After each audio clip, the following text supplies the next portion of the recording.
Chapter 25. I held on to the pistol. The impact of the slug knocked me straight backward against the blackboard, where the chalk ledge bit cruelly into my back. Both of my cordovan loafers flew off. I hit the floor on my fanny. I didn't know what had happened. There was too much all at once. A huge auger of pain drilled my chest, followed by sudden numbness. The ability to breathe stopped. Spots flashed in front of my eyes. Irma Bates was screaming. Her eyes were closed, her fists were clenched, and her face was a hectic, patched red with effort. It was far away and dreamy, coming from a mountain or a tunnel. Ted Jones was getting out of his seat again, floating really, in a slow and dreamy motion. This time he was going for the door. They got the son of a bitch. His voice sounded incredibly slow and draggy, like a 78 RPM record turned down to 33 1/3. They got the crazy. Sit down. He didn't hear me. I wasn't surprised. I could hardly hear myself. I didn't have any wind to talk with. He was reaching for the doorknob when I fired the pistol. The bullet slammed into the wood beside his head, and he shied away. When he turned around, his face was a stew of changing emotions, white astonishment, agonized unbelief, and twisted, murdering hate. You can't. You're... Sit down. A little better. Perhaps 6 seconds had gone by since I had been knocked on my ass. Stop yelling, Irma. You're shot, Charlie, Grace Stanner said calmly. I looked outside. The cops were rushing the building. I fired twice and made myself breathe. The auger struck again, threatening to explode my chest with pain. Get back! I'll shoot them! Frank Philbrick stopped and looked around wildly. He seemed to want a telephone call from Jesus. He looked confused enough to try and carry on with it, so I fired again up in the air. It was his turn to go 100 miles in his head during half a second. Get back, he yelled. Get the Christ back! They retreated, getting back even quicker than they had gotten down. Ted Jones was edging toward me. That boy was simply not part of the real universe. Do you want me to shoot your weenie off? I asked. He stopped, but that terrifying, twisted expression was still on his face. You're dead, he hissed. Lie down, goddamn you. Sit down, Ted. The pain in my chest was a live thing, horrible. The left side of my rib cage felt as if it had been struck by Maxwell's silver hammer. They were staring at me, my captive class, with expressions of preoccupied horror. I didn't dare look down at myself because of what I might see. The clock said 10:55. Decker! Sit down, Ted. He lifted his lip in an unconscious facial gesture that made him look like a slat-sided hound that I had seen lying mortally wounded beside a busy street when I was just a kid. He thought about it, and then he sat down. He had a good set of sweat circles started under his armpits. Decker, Mr. Denver is going up to the office. It was Philbrick on the bullhorn, and not even the asexual sexuality of the amplification could hide how badly he was shaken up. An hour before it would have pleased me, fulfilled me in a savage way, but now I felt nothing. He wants to talk to you. Tom walked out from behind one of the police cars and started across the lawn, walking slowly, as if he expected to be shot at any second. Even at a distance, he looked 10 years older. Not even that could please me. Not even that. I got up a little at a time, fighting the pain, and stepped into my loafers. I almost fell and had to clutch the desk with my free hand for support. Oh, Charlie, Sylvia moaned. I fully loaded the pistol again, this time keeping it pointed toward them. I don't think even Ted knew it couldn't be fired with the clip sprung.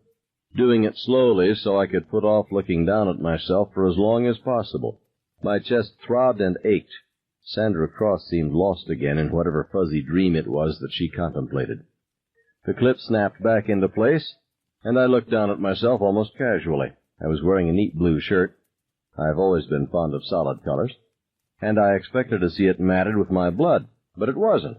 There was a large dark hole dead center through my breast pocket, which was on the left. An uneven scattering of smaller holes radiated out from all around it, like one of those solar system maps that show the planets going around the sun. I reached inside the pocket very carefully. That was when I remembered Titus, whom I had rescued from the wastebasket. I pulled him out very carefully. The class went, ah, as if I had just sawed a lady in half or pulled $100 bill out of Pigpen's nose. None of them asked why I was carrying my combination lock in my pocket. I was glad. Ted was looking at Titus bitterly. and suddenly I was very angry at Ted, and I wondered how he would like to eat poor old Titus for his lunch. The bullet had smashed through the hard, high-density plastic dial, sending high-speed bits of shrapnel out through my shirt.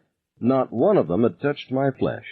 The steel behind the face had caught the slug, had turned it into a deadly lead blossom with 3 bright petals. The whole lock was twisted as if by fire. The semicircular lock bar had been pulled like taffy. The back side of the lock had bulged, but not broken through. Footnote: it was a year and a half later when I saw that commercial on TV for the first time, the one where the guy with the rifle takes aim at the padlock nailed to the board. You even get a look through the telescopic sight at the padlock. A Yale, a Master, I don't know which. The guy pulls the trigger, and you see that lock jump and dent and mash, and it looked in that commercial just the way old Titus looked when I took him out of my pocket. They show it happening in regular motion, and then they show it in slow motion. And the first and only time I saw it, I leaned down between my legs and puked between my ankles. They took me over there, Charlie. Want to talk about it? But I couldn't talk about it. I've never been able to talk about it, until now. End of footnote. Chink on the intercom. Charlie? Just a minute, Tom. Don't rush me.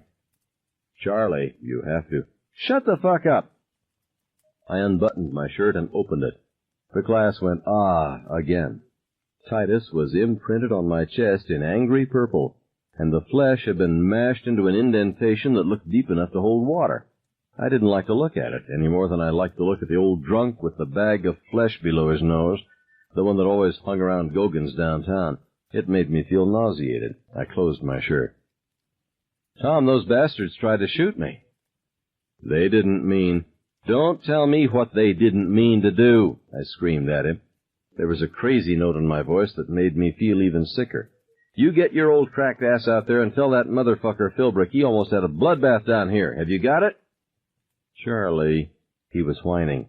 Shut up, Tom. I'm through fooling with you. I'm in the driver's seat, not you. Not Philbrick, not the superintendent of schools, not God. Have you got it? Charlie, let me explain. Have you got it? Yes, but... All right, we've got that straight. So you go back and give him a message, Tom. Tell him that I don't want to see him or anyone else out there make a move during the next hour. No one is going to come in and talk on this goddamn intercom, and no one else is going to try and shoot me. At noon, I want to talk to Philbrick again. Can you remember all that, Tom? Yes, Charlie. All right, Charlie. He sounded relieved and foolish. They just wanted me to tell you it was a mistake, Charlie. Somebody's gun went off by accident, and... One other thing, Tom, very important. What, Charlie? You need to know where you stand with that guy Philbrick, Tom. He gave you a shovel and told you to walk behind the ox cart, and you're doing it. I gave him a chance to put his ass on the line, and he wouldn't do it. Wake up, Tom. Assert yourself. Charlie, you have to understand what a terrible position you're putting us all in. Get out, Tom. He clicked off. We all watched him come out through the main doors and start back toward the cars. Philbrick came over to him and put a hand on his arm. Tom shook it off. A lot of the kids smiled at that. I was past smiling. I wanted to be home in my bed and dreaming all of this. Sandra, I said, I believe you were telling us about your affaire de coeur with Ted. Ted threw a dark glance at me. You don't want to say anything, Sandy. He's just trying to make all of us look dirty like he is. He's sick and full of germs. Don't let him infect you with what he's got. She smiled. She was really radiant when she smiled like a child. I felt a bitter nostalgia, not for her exactly, or for any imagined purity, Dale Evans panties and all that, but for something I could not precisely put my hand on. Her, maybe. Whatever it was, it made me feel ashamed. But I want to, she said. I want to get it on, too. I always have. It was 11 o'clock on the nose. The activity outside seemed to have died. I was sitting well back from the windows now. I thought Philbrick would give me my hour. He wouldn't dare do anything else now. I felt better, the pain in my chest receding a little. But my head felt very strange, as if my brains were running without coolant and overheating like a big hot rod engine in the desert. At times I was almost tempted to feel, foolish conceit, that I was holding them myself by sheer willpower. Now I know, of course, that nothing could have been further from the truth. I had one real hostage that day, and his name was Ted Jones. We just did it. Sandra said, looking down at her desk and tracing the engravings there with a shaped thumbnail. I could see the part in her hair. She parted it on the side like a boy. Ted asked me to go to the Wonderland dance with him, and I said I would. I had a new formal. She looked at me reproachfully. You never asked me, Charlie. Could it be that I was shot in the padlock only 10 minutes ago? I had an insane urge to ask them if it had really happened. How strange they all were. So we went to that, and afterward we went to the Hawaiian hut. Ted knows the man who runs it and got us cocktails, just like the grown-ups. It was hard to tell if there was sarcasm in her voice or not. Ted's face was carefully blank, but the others were looking at him as if they were seeing a strange bug. Here was a kid, one of their own, who knew the man who runs it. Corky Harold was obviously chewing it and not liking it. I didn't think I'd like the drinks because everybody says liquor tastes horrible at first, but I did. I had a gin fizz and it tickled my nose. She looked pensively in front of her. There were little straws in it, red ones, and I didn't know if you drank through them or just stirred your drink with them until Ted told me. It was a very nice time. Ted talked about how nice it was playing golf at Poland Springs. He said he'd take me sometime and teach me the game if I wanted. Ted was curling and uncurling his lip again, dog-like. He wasn't, fresh or anything. He kissed me good night, though, and he wasn't a bit nervous about it. Some boys are just miserable all the way home, wondering if they should try to kiss you good night or not. I always kissed them, just so they wouldn't feel bad. If they were yucky, I just pretended I was licking a letter. I remembered the first time I took Sandy Cross out to the regular Saturday night dance at the high school. I had been miserable all the way home, wondering if I should kiss her good night or not. I finally didn't. After that, we went out 3 more times. Ted was very nice. He could always think of funny things to say, but he never told dirty jokes or anything, like that. We did some necking, and that was all. Then I didn't see him to go out with for a long time, not until this April. He asked me if I wanted to go to the Rollerdrome in Lewiston. I had wanted to ask her to go to the Wonderland dance with me, but I hadn't dared. Joe, who always got dates when he wanted them, kept saying, "Why don't you?" And I kept getting more nervous and kept telling him to fuck off. Finally, I got up the stuff to call her house, but I had to hang up the telephone after one ring and run to the bathroom and throw up. As I told you, my stomach is bad. We were having a pretty blah time when all of a sudden these kids got into an argument on the middle of the floor, Sandra said. Harlow boys and Lewiston boys, I think. Anyway, a big fight started. Some of them were fighting on their roller skates, but most of them had taken them off. The man who runs it came out and said if they didn't stop, he was going to close. People were getting bloody noses and skating around and kicking people that had fallen down and punching and yelling horrible things. And all the time the jukebox was turned up real loud, playing Rolling Stones music. She paused and then went on. Ted and I were standing in one corner of the floor by the bandstand. They have live music on Saturday nights, This one boy skated by wearing a black jacket. He had long hair and pimples. He laughed and waved at Ted when he went by and yelled, "Fuck her, buddy, I did." And Ted just reached out and popped him upside the head. The kid went skating right into the middle part of the rink and tripped over some kid's shoes and fell on his head. Anyway, Ted was looking at me, and his eyes were, almost bugging out of his head. He was grinning. That's really the only time I ever really saw Ted grin like he was having a good time. Ted goes to me, "I'll be right back," and he walks across the rink to that inside part where the kid who said that was still getting up. Ted grabbed him by the back of the jacket and, started to yank him back and forth, and the kid couldn't turn around, and Ted just kept yanking him back and forth, and that kid's head was bouncing, and then his jacket ripped right down the middle. And he goes, "I'll kill you for ripping my best jacket, you MF." So Ted hit him again, and the kid fell down, and Ted threw the piece of his jacket he was holding right down on top of him. Then he came back to where I was standing, and we left. We drove out into Auburn to a gravel pit he knew about. It was on that road to Lost Valley, I think. Then we did it, in the back seat. She was tracing the graffiti on her desk again. It didn't hurt very much. I thought it would, but it didn't. It was nice. She sounded as if she were discussing a Walt Disney feature film, one of those with all the cute little animals.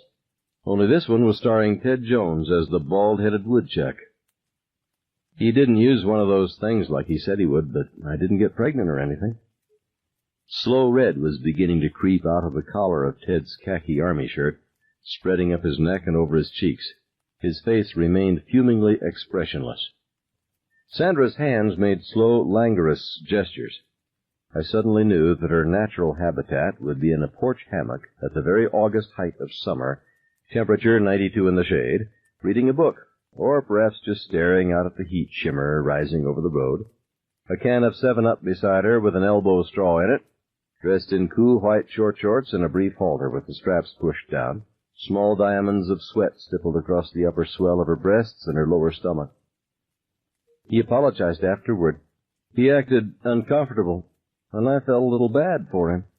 He kept saying he would marry me if I got preggers. He was really upset. And I go, well, let's not buy trouble, Teddy. And he goes, don't call me that. It's a baby name. I think he was surprised I did it with him. And I didn't get preggers. There just didn't seem to be that much to it. Sometimes I feel like a doll, not really real, you know what? I fix my hair, and every now and then I have to hem a skirt, or maybe I have to babysit the kids when Mom and Dad go out. And it all just seems very fake, like I could peek behind the living room wall and it would be cardboard, with the director and the cameraman getting ready for the next scene. Like the grass and the sky were painted on canvas flats. Fake. She looked at me earnestly. Did you ever feel like that, Charlie? I thought about it very carefully. No, I said. I can't remember that ever crossing my mind, Sandy. It crossed mine, even more after with Ted. But I didn't get pregnant or anything. I used to think every girl got pregnant the first time, without fail. I tried to imagine what it would be like, telling my parents. My father would get real mad and want to know who the son of a bee was, and my mother would cry and say, I thought we raised you right. That would have been real. But after a while, I stopped thinking about that. I couldn't even remember exactly what it felt like, having him, inside me. So I went back to the rollerdrome. The room was totally silent. Never in her wildest dreams could Mrs. Underwood have hoped to command such attention as Sandra Cross commanded now. This boy picked me up. I let him pick me up. Her eyes had picked up a strange sparkle. I wore my shortest skirt, my powder blue one, and a thin blouse. Later on, we went out back, and that seemed real. He wasn't polite at all. He was sort of jerky. I didn't know him at all. I kept thinking that maybe he was one of those sex maniacs, that he might have a knife, that he might make me take dope, or that I might get pregnant. I felt alive. Ted Jones had finally turned and was looking at Sandra with an almost woodcut expression of horror and dead revulsion. It all seemed like a dream, something out of Le Moyen Âge, a dark passion play. That was Saturday night, and the band was playing. You could hear it out in the parking lot, but kind of faint.